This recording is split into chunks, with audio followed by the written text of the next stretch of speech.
नमस्कार, AB news खबरको दैनिक अनि पृथक प्रस्तुति कार्यक्रम एबी न्यूज एट देशमा आजमा साना खबर या ठुला खबर जसले समाजलाई सकारात्मक दिशातर्फ डोर्याउँछ या त्यस्ता खबर जसले सम्बन्धित पक्षलाई सचेत बन्न खबरदारी गर्छ। खबर हरपल अनि निरन्तर देशैभर भएका खबरहरूको सामूहिक प्रस्तुति एबी न्यूज एट देशमा आज आउनुहोस्। आजलाई सुरु गरौँ।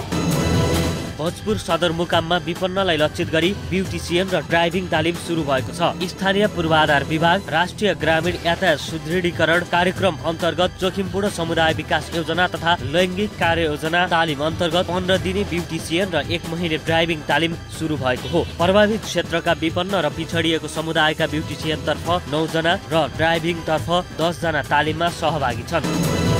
धनकुटामा चिया र कफी कृषक तथा चिया प्रशोधन गर्ने उत्कृष्ट संस्थालाई सम्मान गरिएको छ। 23औं राष्ट्रिय चिया दिवसको अवसरमा चिया तथा कफी विकास बोर्डले धनकुटा 2 भिरगाउँका डिल्लीश्वर दर्नाल, 24 गाउँपालिकाका दिलीप चेम्जोङ र चिया प्रशोधन गर्ने संस्था जुन चियाबारी टी स्टेटलाई सम्मान गरेको हो। चिया तथा कफी खेती विकास र विस्तारका लागि किसानलाई हौसला दिन सम्मान गरिएको पाख्रीबास नगरपालिकाका उपप्रमुख देवकला पौडेलले बताइन्। चियाको विकास र गुणस्तर वृद्धिका लागि राज्य किसान र व्यवसाय बीच आवश्यक समन्वय हुनुपर्ने उनले बताइन्। राष्ट्रिय चिया तथा कफी विकास बोर्डका उपनिर्देशक लक्ष्मण पोखरेलले चिया मजदुरले आफ्नो माग पूरा गराउन बन्द गर्ने प्रवृत्ति रोक्नुपर्ने बताए। हाल नेपालमा 15,685 मेट्रिक टन चिया विदेश निर्यात गरिँदा 3 अर्ब 25 करोड रुपियाँ आम्दानी भएको छ।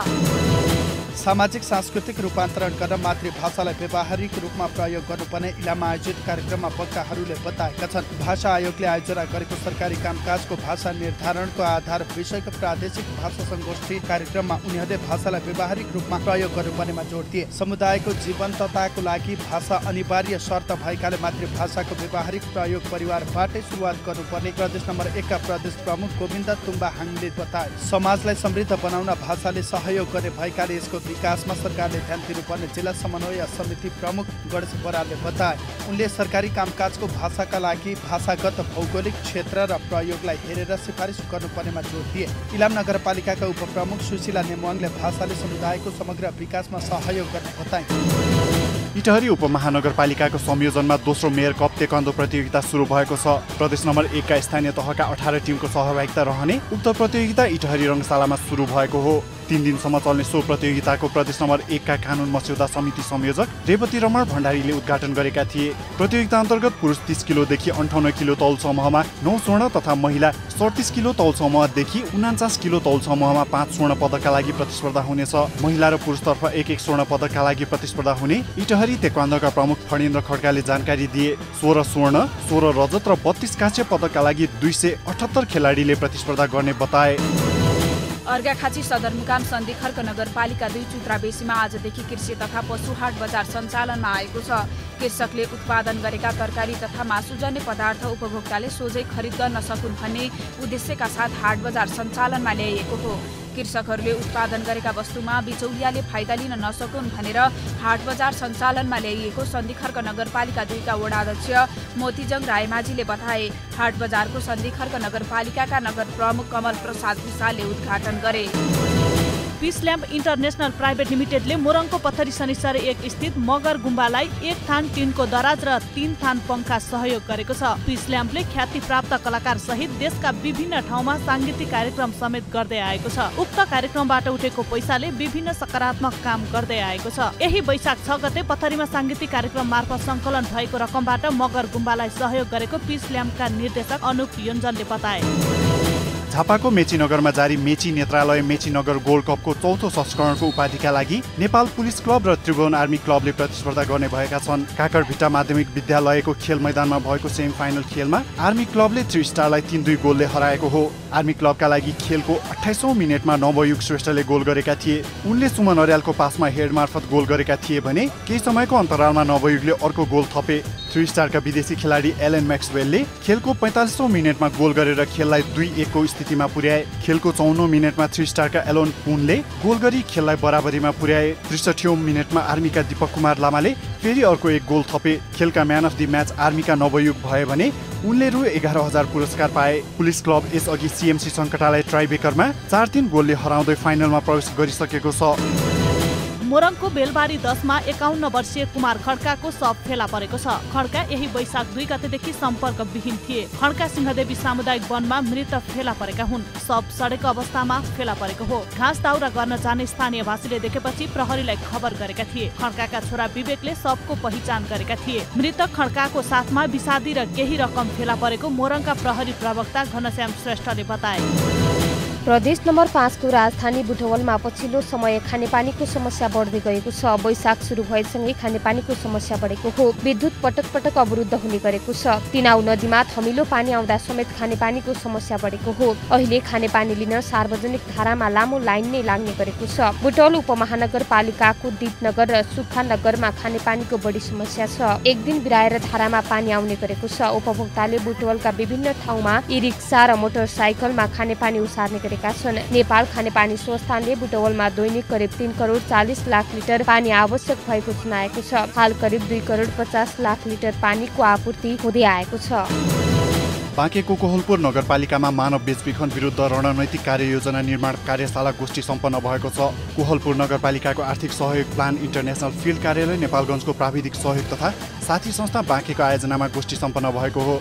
गोष्ठीमा कोहलपुर नगरपालिकाभित्र हुने मानव बेचबिखनका विरुद्ध 5 वर्षे रणनैतिक योजनाका बारेमा बृहत छलफल गरिएको थियो। बेचबिखन रोकथाम गर्न स्थानीय सरकारले विभिन्न सरकारी तथा गैर सरकारी सङ्घ संस्थासँग सहकार्य गरी वडा स्तरबाटै सचेतनामूलक कार्यक्रम सञ्चालन गर्नुपर्नेमा सहभागीहरूले जोड दिए। कार्यक्रममा कोहलपुर नगरपालिकाका नगर उपप्रमुख सञ्जु कुमारी चौधरीले नगरपालिकाले बेचबिखन विरुद्ध 5 वर्षे रणनैतिक योजना तयार पारेको समेत बताइन्। आँधीखोला गाउँपालिकाको दोस्रो चौमासिक सार्वजनिक सुनवाई कार्यक्रम सम्पन्न भएको छ। गाउँपालिकाले विभिन्न ठाउँमा चरणबद्ध रूपमा सार्वजनिक सुनवाई गर्ने योजना अनुरूप वाङसिङमा सार्वजनिक सुनवाई भएको हो। चालु आर्थिक वर्ष 2075-76 को दोस्रो चौमासिक अन्तर्गतको सार्वजनिक सुनवाईमा आँधीखोला गाउँपालिका अध्यक्ष सुधीर कुमार पौडेलले स्थानीयवासीको माग अनुसार काम भइरहेको बताए। सुनवाई कार्यक्रममा कार्यालयका विभागीय प्रमुखहरूले आफ्ना विषयगत प्रतिवेदन प्रस्तुत गरेका थिए। उक्त कार्यक्रममा गाउँपालिकाका उपाध्यक्ष शर्मिला पौडेल, वडा अध्यक्ष चिन्तामणि पौडेल, नेकपाका सिंहबहादुर छेत्री, काङ्ग्रेसका प्रदीप पौडेल, नयाँ शक्ति पार्टीका खेमनारायण ढकाल र स्थानीयवासीको उपस्थिति थियो। मोरङको लक्ष्मी मार्गमा प्रथम प्रदेश स्तरीय महिला फुटबल प्रतियोगिता सुरु भएको छ। प्रदेश 1 को प्रदेश महिला फुटबल व्यवस्थापन समितिको आयोजनामा सुरु भएको प्रतियोगिताको प्रदेश उपसभामुख सरस्वती पोखरेलले उद्घाटन गरिन्। उपसभामुख पोखरेलले महिला फुटबललाई प्रदेश सरकारले विशेष प्राथमिकता दिएको बताइन्। उद्घाटन खेलमा धनकुटाले 5 थरलाई 3-0 गोलले हराउँदै दोस्रो चरणमा प्रवेश गरेको छ। धनकुटाका लागि सुनिता तामाङले खेलको 22औं मिनेटमा गोल गरिन्। खेलको 42औं मिनेटमा सन्ध्या रम्तेलले अर्को गोल थपिन्। विपना राईले आफ्नो टिमका लागि तेस्रो गोल गरिन्। अर्को खेलमा ताप्लेजुङले खोटाङ महिला फुटबललाई 7-0 गोलले हरायो। ताप्लेजुङका लागि अनुष्का शर्माले खेलको 14औं, 54औं र 59औं मिनेटमा गोल गर्दै ह्याट्रिक गरिन्। ताप्लेजुङका लागि खेलको 9औं मिनेटमा इन्द्रा गुरुङले गोल गरिन्। पवित्रा लिम्बू, सुषमा खाती र दिपा लिम्बूले समेत 1-1 गोल गरे। प्रतियोगितामा प्रदेशका 14 जिल्लाको सहभागिता रहेको छ। सिपमूलक तालिमको आयोजना हुने क्रम बढेसँगै उद्यमशीलतामा महिलाको सहभागिता बढ्न थालेको छ। महिलाहरूलाई लक्षित गरी व्यवसाय उन्मुख तालिमको आयोजना गर्ने क्रम बढेसँगै महिलाको आयोजनमा समेत मद्दत पुगेको छ। महिलालाई लक्षित गरी स्थानीय तह तथा विभिन्न सङ्घ संस्थाले आयोजना गर्दै आएको सिपमूलक तालिमबाट व्यवसाय र रोजगार गर्न महिलालाई बल मिलेको छ। मोरङको सुन्दर हरैचा नगरपालिका 3 ले महिला कार्यक्रम समन्वय उपभोक्ता समिति बनाएर वडाका 54 महिलालाई हाते झोला, कुसन, सुर्के थैली र खेलौना बनाउने तालिम प्रदान गरेको छ। महिलालाई आत्मनिर्भर बन्न सहयोग पुगोस् भनेर तालिम प्रदान गरिएको वडा नम्बर 3 का वडा अध्यक्ष जीवन ढुङ्गानाले बताए। 130औं अन्तर्राष्ट्रिय श्रमिक दिवसको अवसर पारेर मोरङको पथरी शनिश्चरीमा 13 मजदुरलाई सम्मान गरिएको छ। नयाँ शक्ति पार्टी नेपाल र समाजवाद ट्रेड युनियन महासङ्घको संयुक्त आयोजनामा विपन्न तथा सीमान्तकृत मजदुरलाई सम्मान गरिएको हो। कार्यक्रमकी प्रमुख अतिथि यमुना विष्ट वास्तोलाले उनीहरूलाई दोसला उडाई सम्मान गरेकी छन्। नेपाल धितोपत्र बोर्डले ओखलढुङ्गामा पुँजी बजार सम्बन्धी लगानीकर्ता सचेतना तथा अन्तर्क्रिया कार्यक्रम गरेको छ। धितोपत्र बोर्ड र ओखलढुङ्गा उद्योग वाणिज्य सङ्घको संयुक्त आयोजनामा उक्त कार्यक्रम आयोजना गरिएको हो। ओखलढुङ्गा उद्योग वाणिज्य सङ्घका अध्यक्ष ज्ञानेन्द्र कुमार मास्केले जिल्ला स्तरमै ब्रोकर कार्यालय स्थापना गर्न माग गरे। बोर्डका निर्देशक दिनेश केसीले पुँजी बजारका परिचयात्मक तथा आधारभूत पक्षबारे जानकारी गराएका थिए। बोर्डका अध्यक्ष डाक्टर रेवत बहादुर कार्कीले धितोपत्रको उपस्थिति स्थानीय तह केन्द्रित हुनुपर्ने बताए। उनले 77 वटै जिल्लाबाट सार्वजनिक निष्कासन आवेदन दिन सकिने व्यवस्था मिलाइएको बताए। कार्यक्रममा जिल्ला समन्वय समितिका प्रमुख जय बहादुर श्रेष्ठ, सिद्धिचरण नगरपालिकाका नगर प्रमुख मोहन कुमार श्रेष्ठ, प्रमुख जिल्ला अधिकारी गणेश आचार्य, बैंक तथा वित्तीय संघ संस्थाका प्रतिनिधि, लगानीकर्ता, पत्रकार, विद्यार्थी लगायतको सहभागिता थियो। जिल्ला प्रशासन कार्यालय बाँकेले जन्मको आधारमा 25 दिनमा 57 जनालाई नागरिकता वितरण गरेको छ। कार्यालयले गत चैत्र 24 गतेदेखि यही वैशाख 19 गतेसम्म वंशजको आधारमा 469 जनालाई नागरिकता वितरण गरिएको कार्यालय प्रमुख मदन भुजेलले बताए। जिल्ला प्रशासनको तथ्याङ्क अनुसार अहिलेसम्म 732 जनाले नागरिकताका लागि आवेदन दिएका थिए। अन्यलाई आवश्यक कागजात छानबिन गरी नागरिकता उपलब्ध गराइने भुजेलले बताए। जिल्ला प्रशासन कार्यालयमा अचेल नागरिकता लिनको लागि आउनेको भिड लाग्ने गरेको छ। गोर्खामा राष्ट्रिय सूचना तथा सञ्चार प्रविधि दिवसको अवसर पारेर प्रभात फेरी आयोजना गरिएको छ। Computer association of Nepal Gorkha शाखाको आयोजनामा गोर्खा बजारमा र्याली निकालिएको हो। बजारको पेट्रोल पम्पदेखि हरमटारी, कालीमाटी बजार, शक्ति चोक हुँदै पुरानो बस पार्कमा पुगी प्रभात फेरी सकिएको थियो। प्रभात फेरीमा क्यानका पदाधिकारी तथा बजार क्षेत्रका बासिन्दाको सहभागिता थियो। कार्यक्रममा क्यान गोर्खाका सल्लाहकार कैलाश बाबु श्रेष्ठ, गण्डकी प्रदेश सदस्य शिशु बाबु प्रधान र शाखा अध्यक्ष प्रेमथोज थापाले सूचना र सञ्चार प्रविधिबारे आफ्नो धारणा राखेका थिए। जिल्ला ट्राफिक प्रहरी कार्यालय बाँकेले सप्ताहव्यापी ट्राफिक सप्ताह सम्पन्न गरेको छ। ट्राफिक नियमको पालना गरौँ, सवारी दुर्घटना हुनबाट बचौँ नाराका साथ दुर्घटना न्यूनीकरणका लागि ठाउँको ठाउँ सुधार अभियान यही वैशाख 14 गतेदेखि सञ्चालनमा ल्याइएको हो। जिल्ला ट्राफिक प्रहरी कार्यालय बाँकेले सवारी दुर्घटना कम गर्ने उद्देश्यका साथ र्याली, पर्चा पम्पलेट वितरण, सडक नाटक, स्लो बाइक रेस, स्वास्थ्य शिविर र मेकानिकल प्रशिक्षण कार्यक्रम सञ्चालन गरेको ट्राफिक प्रहरी प्रमुख निरीक्षक हिरेन्द्र रोकायले बताए। उनले चालु आर्थिक वर्ष 2075-76 को साउनदेखि हालसम्म मोटरसाइकल दुर्घटनामा परि 48 जनाले ज्यान गुमाएको जानकारी गराए। कार्यक्रममा प्रहरी उपरीक्षक अरूण पौडेलले सवारी दुर्घटना कम गर्न ट्राफिक प्रहरीको मात्र भूमिका नभई समग्र सचेत नागरिकको भूमिका महत्त्वपूर्ण हुने बताए। ट्राफिक सप्ताह समापन कार्यक्रममा नेपालगञ्ज उपमहानगरपालिकाका उपप्रमुख उमा थापा, नेपालगञ्ज उद्योग वाणिज्य सङ्घका अध्यक्ष नन्दलाल वैश्य, यातायात व्यवसायी, नागरिक समाज, विद्यार्थी लगायतको उपस्थिति रहेको थियो। गण्डकी प्रदेशका प्रहरी प्रमुख प्रहरी नायब महानिरीक्षक दानसिंह बोहराले शान्ति सुरक्षा र अपराध नियन्त्रण गर्न प्रहरीले मात्र नसक्ने बताएका छन्। समाजमा अपराध र सुरक्षा कायम गर्न स्थानीयवासीको सहयोग उत्तिकै आवश्यक भएको बोहराले बताए। स्याङ्जाको गलाङ बजारमा निर्मित प्रहरी चौकी भवनको उद्घाटन गर्दै डिआइजी बोहराले नागरिक वर्दी बिनाका प्रहरी भएकाले प्रहरीलाई सहयोग गरी शान्ति सुरक्षा तथा अमन चयन कायम गर्न उनले अनुरोध गरे। समाजमा शान्ति सुरक्षा कायम गर्न प्रहरीले समुदाय साझेदारी कार्यक्रम ल्याएको उनले बताए। बोहराले बुटोल केन्द्रित तालिम केन्द्र, ट्राफिक कार्यालय, बटालियन गण कार्यालय गण्डकी प्रदेशमा सञ्चालन हुनु सुखद पक्ष भएको बताए। उनले गण्डकी प्रदेशलाई 7200 प्रहरीको दरबन्दी आवश्यक भएको बताए। हाल प्रदेशमा 3000 को संख्याका भरमा काम गर्नु परिरहेको बोहराको भनाइ थियो। कार्यक्रममा प्रमुख जिल्ला अधिकारी कोष हरि निरौला, जिल्ला प्रहरी कार्यालयका प्रमुख रामकुमार लम्साल, गलाङ नगरपालिका प्रशासकीय अधिकृत किशोरी पाण्डे, प्रहरी नायब उपरीक्षक नवीन कृष्ण भण्डारी लगायतको सहभागिता रहेको थियो। 2,55,47,000 रुपियाँको लागतमा उक्त भवन निर्माण गरिएको हो।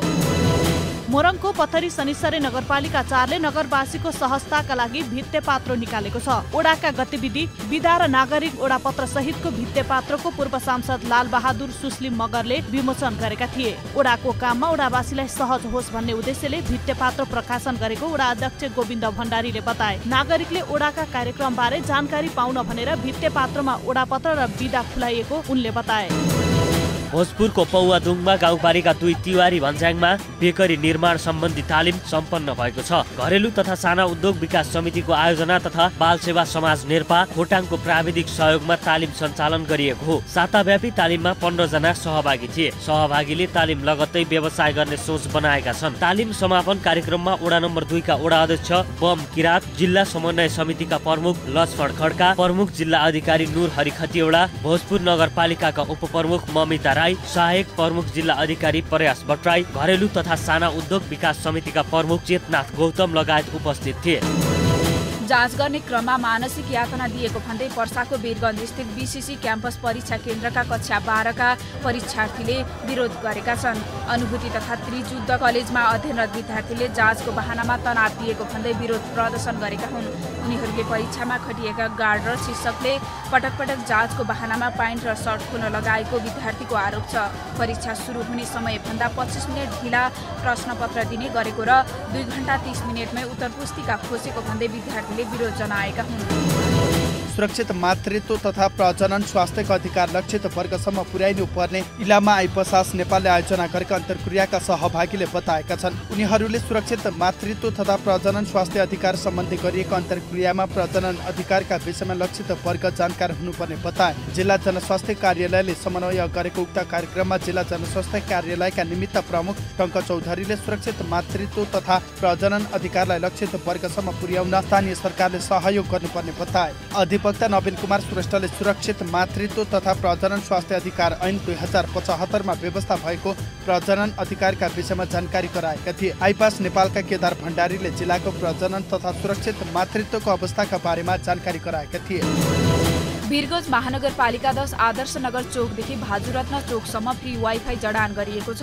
हर प्रहर गाउँ र नगरी टोलटोलमा नेपाल प्रहरी नारासहित समुदाय प्रहरी साझेदारी अभियान अन्तर्गत ग्रिन सिटी सामुदायिक प्रहरी सेवा केन्द्र आदर्श नगरले वाइफाई जडान गरेको हो। आवश्यक परेको बेला काम गर्न सजिलो होस् भनेर वर्ल्डिङ कम्युनिकेसनसँग सहकार्य गरी वाइफाई जडान गरेको हो। 24 घण्टा वाइफाई चलाउन सक्ने व्यवस्था मिलाइएको ग्रिन सिटी सामुदायिक सेवा केन्द्रका अध्यक्ष जयप्रकाश खेतानले बताए। सो सेवाको प्रहरी नायब उपरीक्षक मानबहादुर राईले उद्घाटन गरे। पूर्व अर्थमन्त्री शङ्कर प्रसाद कोइरालाले आफ्ना आमा बाबुको नाममा स्थापना गरेको अक्षय कोषको रकमबाट विद्यार्थीलाई छात्रवृत्ति वितरण गरेका छन्। कोइरालाले भोजपुर नगरपालिका 7 स्थित विद्योदय माध्यमिक विद्यालयमा 2074 सालको कक्षा 8 को परीक्षामा सर्वोत्कृष्ट अङ्क ल्याउने छात्र र छात्रालाई छात्रवृत्ति वितरण गरेका हुन्। आमा बाबुको नाममा स्थापना गरेको बेरनीति धनकुमारी कोइराला अक्षय कोषबाट सर्वोत्कृष्ट अङ्क ल्याउने छात्र प्रतिबिम्ब राई र छात्रा सरोज राईलाई जनहित 10,000 रुपैयाँ र स्वर्ण पदक सहित पुरस्कृत गरिएको छ। त्यस्तै 2074 सालको कक्षा 11 को परीक्षामा विज्ञान विषयतर्फ सर्वोत्कृष्ट अङ्क ल्याउने छात्र निमलम्बु शेर्पालाई 20,000 रुपैयाँ प्रमाणपत्र र स्वर्ण पदक सहित सम्मानित गरिएको छ। झापाको बिर्तामोड स्थित नेपाल विद्युत प्राधिकरण अनारमणी वितरण केन्द्रले विद्युत चुहावट हुने क्षेत्रको पहिचान गरी निगरानी बढाएको छ। निगरानी बढाएपछि विद्युत चुहावट नियन्त्रण गर्न सफल भएको वितरण केन्द्रले जनाएको छ। अनारमणी केन्द्र कन्काई नगरपालिका र झापा गाउँपालिकालाई विद्युत चुहावट मुक्त बनाउन सफल भएको छ। 2 वर्ष अघि विद्युत चुहावट दर 23.5% थियो। हाल उक्त दर 12.5% मा झरेको अनारमणी वितरण केन्द्रले जनाएको छ। जनप्रतिनिधिको सहयोग र कर्मचारीको सक्रियताका कारण विद्युत चोर्नेलाई कानुनी दायरामा ल्याउन सफल भएको प्राधिकरणको भनाइ छ। अनारमणी वितरण केन्द्र अन्तर्गत बिर्तामोड, अर्जुनधारा, कन्काई नगरपालिका, बाह्रदर्शी, हल्दीबारी तथा मेची नगरपालिकाको 4 आली खण्डका 70,000 उपभोक्ताले 1 वर्षको अवधिमा 7,46,34,000 युनिट विद्युत खपत गरेका छन्। उक्त विद्युत खपत हुँदा 70,41,42,000 रुपैयाँ भन्दा बढी राजस्व सङ्कलन भएको छ। देशैभरका खबर अनि खबरभित्रको खबर खोज्ने हाम्रा खबरदाताहरूको सामूहिक प्रस्तुति कार्यक्रम एभिन्युज एट देशमा आजमा हामीले यस्ता खबरलाई स्थान दिन्छौँ जुन खबर ओझेलमा परेको हुन्छ र बन्न सक्छ खबर। कार्यक्रम एभिन्युज एट देशमा आजलाई यति नै। भोलि फेरि यही समयमा देशैभरका खबरका साथ उपस्थित हुने नै छौँ। खबरभित्रको खबरका लागि हेर्दै रहनुहोला एभिन्युज खबर। नमस्कार।